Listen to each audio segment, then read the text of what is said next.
going to close them in the way that you would think. We're not going to crimp them, okay? You are simply going to close them by smushing the edges together. Let me show her how it goes. I got it, Mama. It's fine. Max, bingo. No. Okay, look. That's Max food. Oh. No, bingo. That's Maxi food. You have your food there. Okay,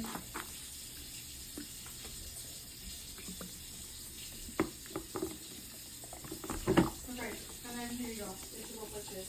You're just closing it together. Like that.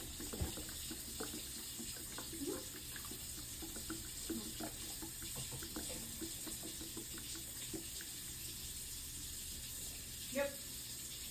Max. We're going to repeat that. But you see how compared to the first ones you made, they're much thinner? That means they're going to be much crispier. Bingo wants to steal it. He wants to steal it. That's Bingo. Tell you.